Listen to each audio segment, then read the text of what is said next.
Good morning, and welcome to another episode of Off the Record with KyleSellsBiz, where we bring to you experts in different industries and talks all about buying and selling companies. Today, we have a very special guest. Her name is Tricia Tate. She's the CEO of FinCorp. I'm excited to have her in the program because as a CFO, she's in the nitty gritty, right? Tricia, you're pretty much going in and dissecting companies' financial statements. And by the way, you happen to be on mute, so I'm reading your lips. I know what you're saying, but you can't hear. You can't hear you. So I am on the front lines. you are Yes. you are definitely on the front line. You're in the fire. You are in there where the sauce is made, and it's day and age where a lot of companies are struggling with their cash flow situation. They're struggling with clients and customers paying them on time, so the receivables keep going up. How can we manage our money? How can we make our business more profitable? All that good stuff. How we can get our business bank ready for funding? How you can get yourself in a position to get funding to buy a business? How you can get yourself positioned to exit when you're ready? So very excited to have Tricia here. She's the CEO of FinCore. And Tricia, I don't want to do you a disservice, but you mind giving the folks here on LinkedIn, Instagram, Facebook, YouTube, everywhere we actually stream live here, a little bit of your background on who you are and who is Tricia Tate. All right. Thank you everybody for being here this early in the morning on a Wednesday morning. I'm hailing from New York. I've been a finance professional for about 24 years now. After graduating from Wharton undergrad and Fuqua School of Business, I entered the world of finance via Wall Street. Worked at Merrill Lynch, Citigroup, and I am now a Wall Street refugee. In 2009, when the recession hit and a lot of people in my world lost their business, I realized I didn't want to go back to corporate, but I love numbers, spreadsheets, math, and I wanted to do it in a way that was more impactful. And I wasn't sure what that was. So I leveraged I took a couple of years off, right? A personal sabbatical to figure out what's next in life. During that time, I pursued something that I've been passionate about my whole life, but didn't get a chance to pursue full time, which is the world of dance. I have a passion for dance, performing arts. And while I was pursuing that at that point in my life, I started to get requests to do budgets and bookkeeping and accounting for performing arts companies. And that's where I cut my teeth on smaller budget businesses, right? And I got a better understanding of who are the players, what kind of support do they need, what does accounting and finance look like for a company that's $2 million, $10 million, even $500,000. And I realized that I can really leverage my skill set to support these businesses and actually see them grow and exit. And that felt more impactful and meaningful to me. So I've since been in business for 8 years. We primarily focus on business for-profit businesses, service-based businesses, and I love what I do. But I have also, like I said, I had a passion for dance. I pursued a Broadway tour. I was in a dance company for 15 years. This is what happens when you're an entrepreneur. You get to sort of do both things. But I love our practice, and like I said, we've been around for 8 years. I mean, that's fantastic. And most entrepreneurs have a journey, right? So you were in dance and hold on, my screen reset it here. What's going on? Okay, cool. Am I still with me? Okay, cool. My Yeah, you're computer is good. doing some. Yeah, the next session we have is going to be on tech. Okay, so I need to know why does my hard drive die in a split second. So I'm working off my backup computer here, guys. So if you lose me because it's the technology, and it's not the finance. We have the finance expert here. So as an entrepreneur, like you have your entrepreneurship journey, right, from dance leading to finance, and now I love that Wall Street refugee. I love that saying. Yeah, I use So that now. That's a mini tagline I use now. yeah, yeah. So, I mean, this is an open conversation. If you're tuned in to this broadcast, you're really here because you're a business professional, a finance professional, a merger and acquisitions professional, a business owner. You want to get some insights of what it takes to get your business financially ready for whatever your needs are, whether it be funding, making new hires, growth opportunities that you're seeking, or maybe even possibly an exit to sell your business. We are currently streaming on multiple platforms. We're here on Facebook. So welcome to you guys on Facebook. LinkedIn Live, we're here on LinkedIn. We're also streaming on YouTube, Twitter, and Instagram. So if you want any questions, be sure to submit them in the comment section. We're going to go for maybe about 15, 20 minutes, not too long. We're going to dive into a couple questions on financial readiness. Be sure to ask your questions live, and this recording will be available. So, Tricia, what does financial readiness mean when preparing to sell a business? Like, what are some things that business owners should look at in their numbers, and how do they get ready?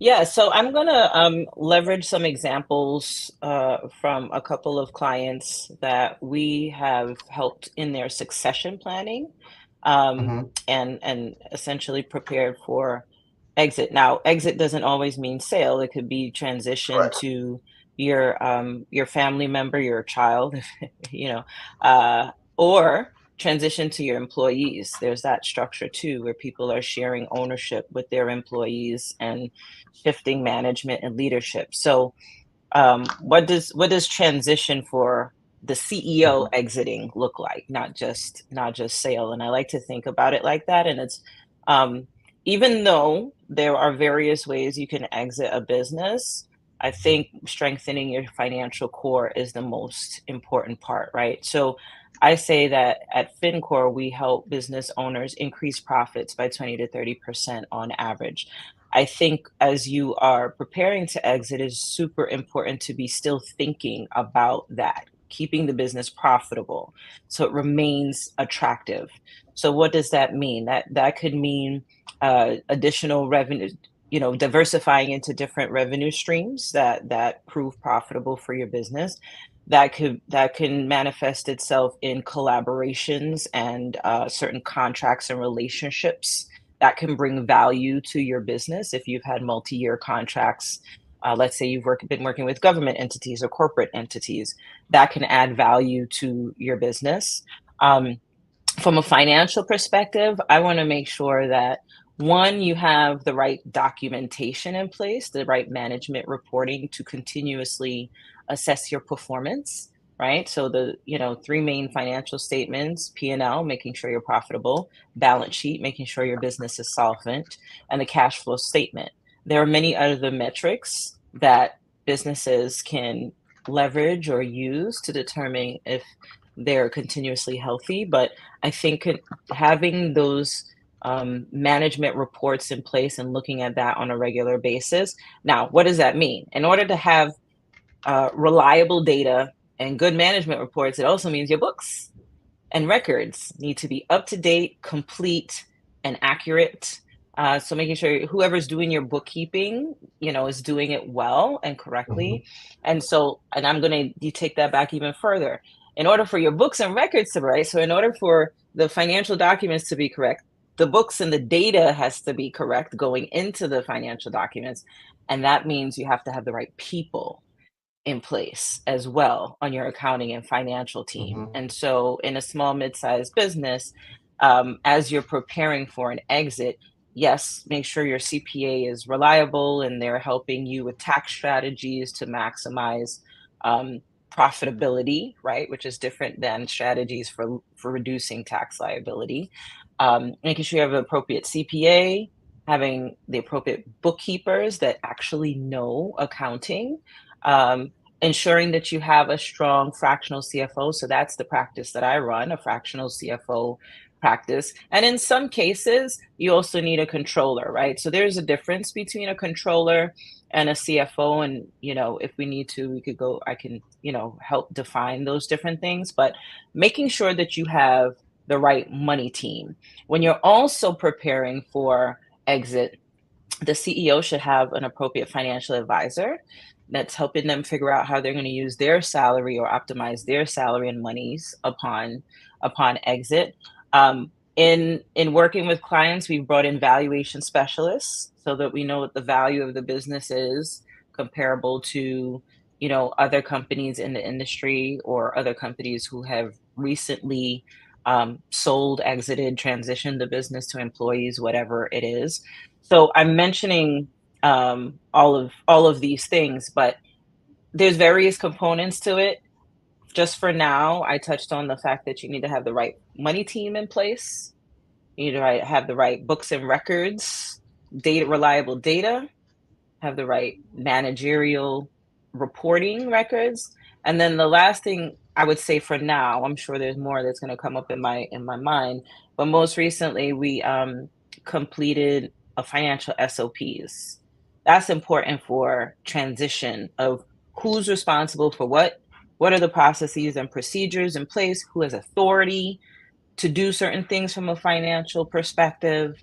Um, and it's also a risk management tool because if you had people on your money team managing the numbers and the financials, and if you've had them for years, and now you go to announce we're selling the business, we're transitioning the business, and those people decide to exit, then they will take all of their IP with them, right? So having some sort of financial standard operating procedures where you're documenting all your processes, systems, how things should run, how you want things to run. That's also critical for preparing or readying the business for a transition.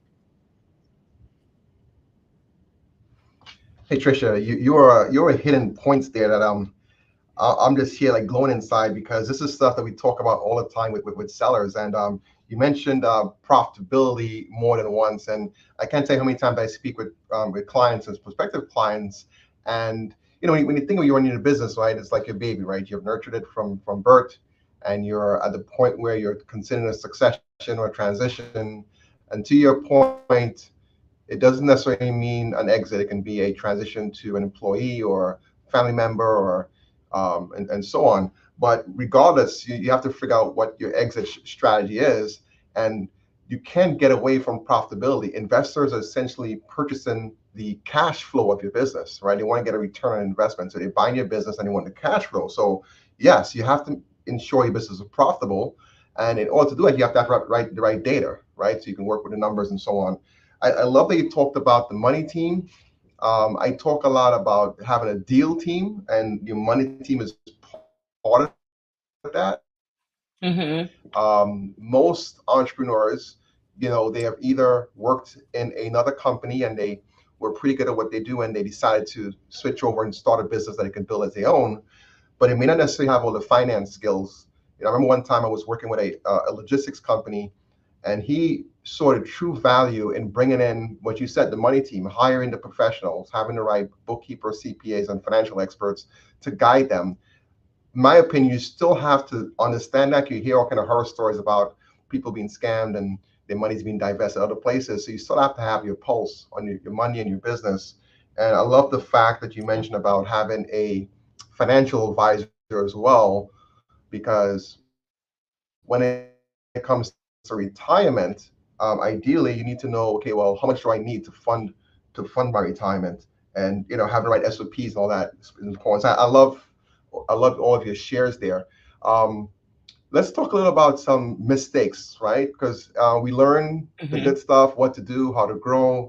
We mentioned some key points here, but most importantly, one mistake can derail your company, right? So let's talk about what are some typical financial mistakes that business owners make when preparing for a transition, either be an exit or change of ownership and so on. So I'm looking away a little bit because what I want to pull some things from my book. So 2 years ago, I wrote a book called Dancing with Numbers, Grow a Financially Healthy Business and Choreograph Your Life, which you could kind of see here, but you can catch it on Yeah, Amazon.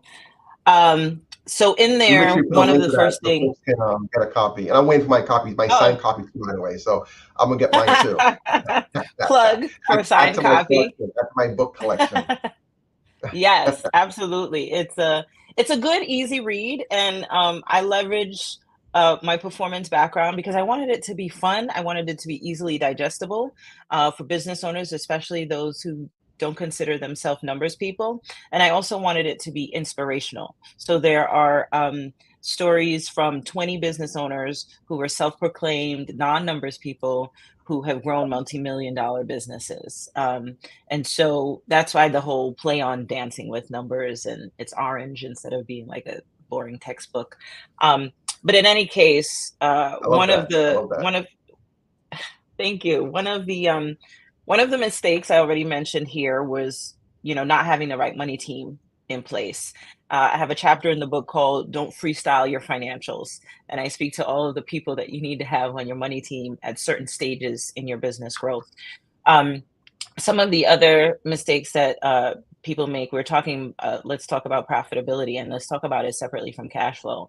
But from a profitability standpoint, I meet a lot of business owners who are just like tired and they're ready to exit, and that's not the time for exit. Like by the time you start thinking about exit, you probably got another 2 to 5 years before your business is actually ready. So in that time, you want to make sure that the business is continuing to be profitable, and the ideas that you're putting out and the relationships that you're building and the products that you're creating in the business are going to increasingly add to the bottom line value of the business even after you exit, because no one's going to buy something that's not going to continue to spit off profitability. I wanted to talk about that separately from cash flow because people underestimate the amount of cash that is needed to also prepare the business for exit. So you might need to invest in a technology. You might need to invest in strategic hires in order to get the business ready. So some of the mistakes that are made is that people don't have the right access to capital or financing to support exiting the business, right? And so making sure the business is healthy so you can access the capital, whether it's from lenders or equity investors, is also a sort of a mistake that people make. And I could get into some others, but I'm going to just focus on financial for right now. So when uh, Mhm. people are buying a business, right? I think the most important financial statement is the balance sheet, and the balance sheet tells you how the business is being supported. And something that if when I'm Mhm. doing due diligence with a client or with a potential client in order to figure out sale, I am thinking about like how much debt do they have on their balance sheet, and have they taken care of it? Like what is the how many years do they have before they pay it back? What's the interest rate? I think if you're doing if you expect someone to do due diligence and have your business be attractive, you want to make sure you're taking care of the debt, or you're in process of taking care of the debt. And I know, given the pandemic, a lot of people took on EIDL loans, right? And so they're saddled with those loans. And yes, Mhm. they were at attractive rates, but you also have to be mindful that the next person taking that on, they might not want to be saddled with that. So those are some things that come to mind right away. Making sure that the business continues to be profitable and you have a plan for that Mhm. that you can pass on to the next person. Making sure that the business has the cash available in order to finance or fund the sale or the exit. And then also looking at your debt situation and making sure that you're taking care of that debt, or you have a plan to take care of the debt. I'm sure there are other things that are going to pop Mhm. into my head, but those are some that come to mind right away. Yeah, I got a question for you, Tricia.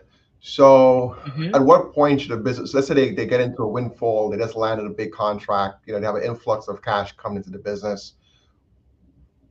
What are the what should they look at as far as what's a metric to look at deciding whether or not they should pay down the debt or bring in more talents, or you mentioned maybe adding some Ooh. different products, or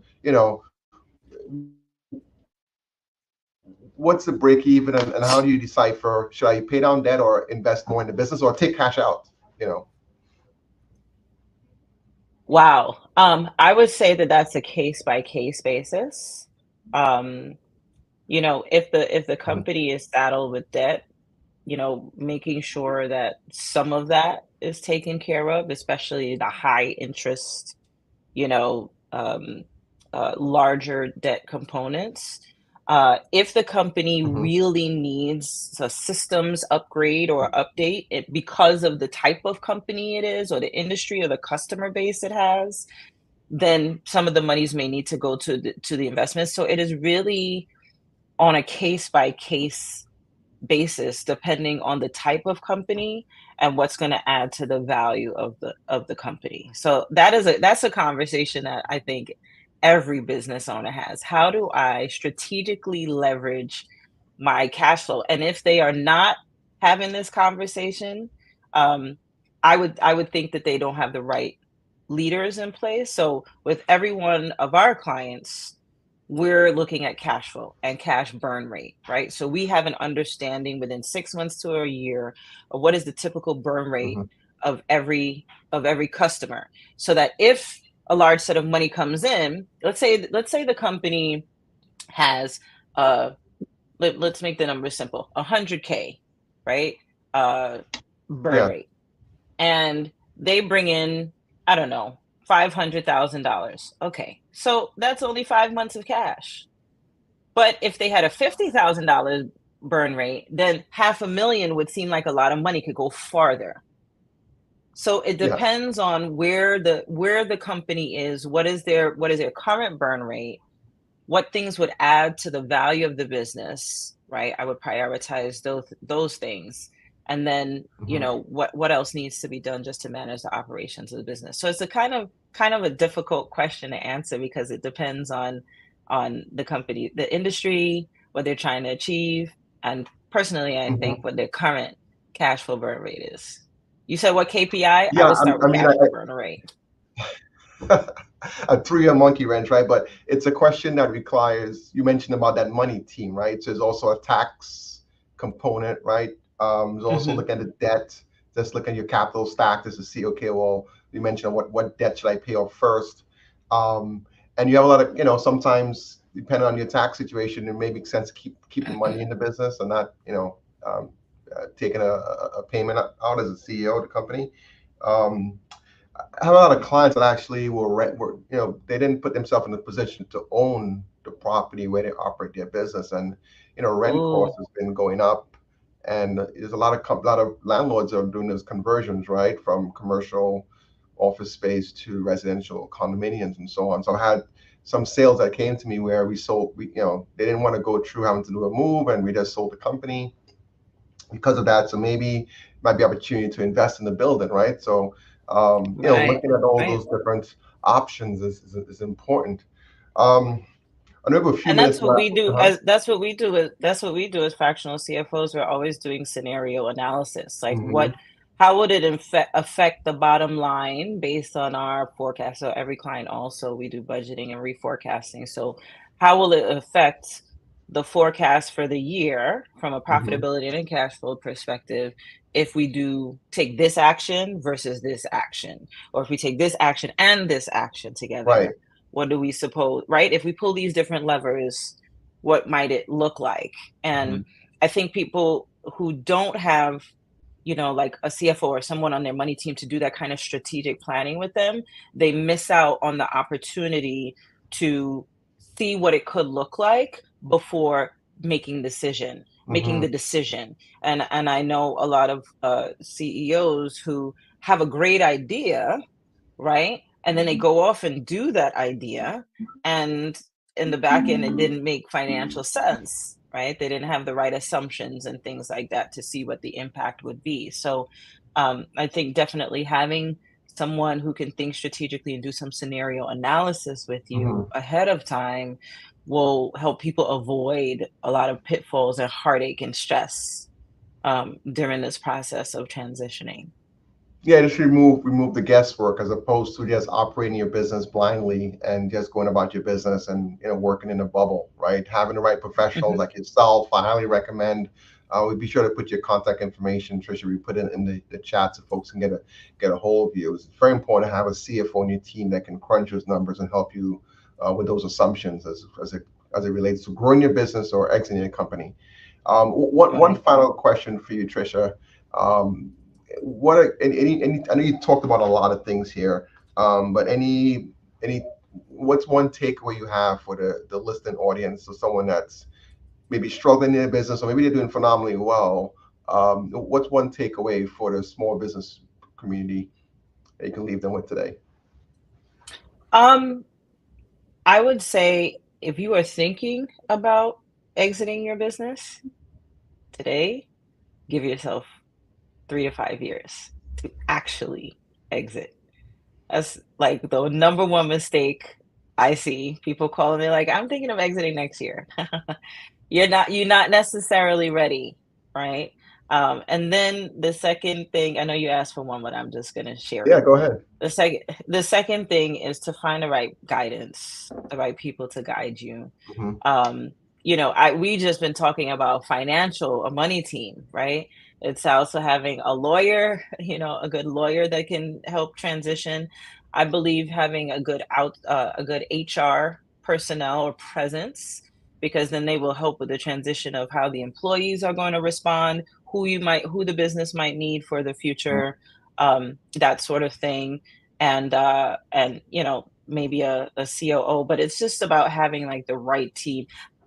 I've recently been partnering with like succession planning experts, right? So there are Hmm. people that just focus on just the gamut of all that's included in succession planning, not just business bankers and business brokers, right? They're out there looking to see if there are other suitors for you, but someone who's a succession planning expert to advise you, the CEO, on what it looks like before you sell, what it looks like in the transition of selling, and what your life will look like as CEO after you exit, which people forget to Hmm. think about. So I would say number one and number two is give yourself time. And second, have the right people. And then the third thing is get your financial core strong. Take care of your financial. Make sure your house is in order. And to do that, you need to have a conversation with Miss Tate. And Yes. if you are a creative, maybe you might get some dance lessons at the same time. But no, No, I'm just joking here. But but yeah, what I'm going to do really quickly is I'm going to share with you so you can share with your audience sure. links on how to get a hold of us. So of course, I'm available on LinkedIn. You can message me. I shared my website, and then I will also share the link to the book. For those of you who just want to get an idea of what you should be doing at different stages within your business life cycle. It's a Hmm. good, easy read, summer read, and then we can go from there. If you'd like to have a consultation, you can grab one Hmm. on the website. But yeah. It's fantastic. I also put your LinkedIn profile for those that are joining on South LinkedIn, so I can get a hold of you. And as soon as I get the link for the book, I'll put it there as well.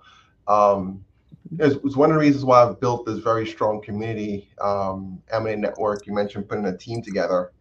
I spent a lot of years, vetting top professionals like Tricia and others that are experts in their respective fields to provide this guidance. So, if you're looking for an attorney or any professional needed to help you with your succession plans, definitely reach out.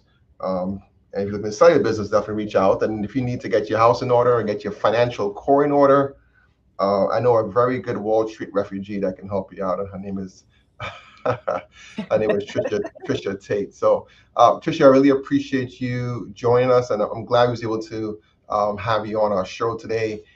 This is like a long time coming, and you have a wealth of knowledge, and maybe one of these days we can have you in person at one of our roundtable events where you can take a little bit deeper dive and look at the finance of the business more holistically and with some case studies.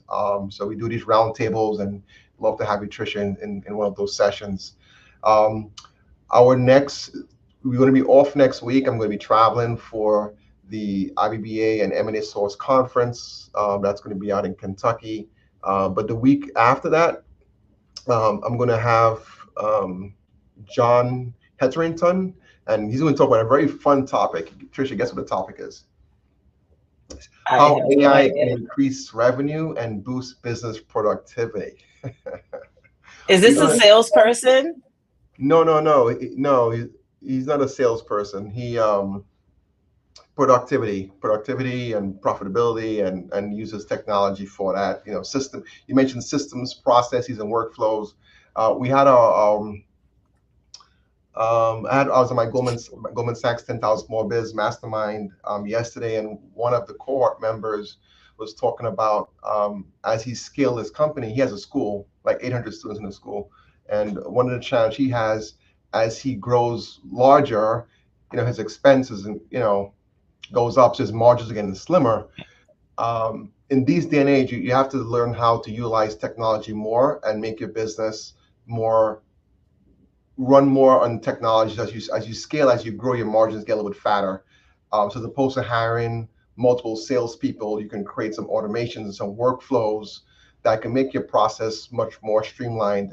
You talked about creating SOPs for your finance, right? So there's other ways you can create SOPs for lead generation, account management, and so on. You're not going to relinquish the human component, but there's ways you can incorporate technology in your business to make it more profitable. So that's what we're going to be talking about in 2 weeks. But I'm so happy that we were on today. Tricia's information is in the comments. This is going to be recorded. It's going to be reposted as well. So you can, if you missed it, you can join in the recording. But Tricia, thank you so much for your time today, and each and one of you that joined in. I appreciate you guys, and see you on our next talk off the record with KyleSellsBiz, and that's going to be in 2 weeks. Thank you guys for your time. Thank you, Kyle. Join Kyle's network. He did not pay me to say that, but Kyle knows a lot of folks, and so great folks. And so I thank you for this opportunity, and I look forward to us chatting again. There's so much to talk about with regards to numbers. Yeah, especially in this time, we're in some interesting times here as far as business economy. You have to be very careful where you invest your money. Looking at Yep. all those subscriptions that you have that may not be worth keeping. Cutting back on expenses and increasing your revenue. That makes your bottom line fatter. So I'm glad we had this discussion. So thank you so much, Tricia. Have a good one. You're welcome.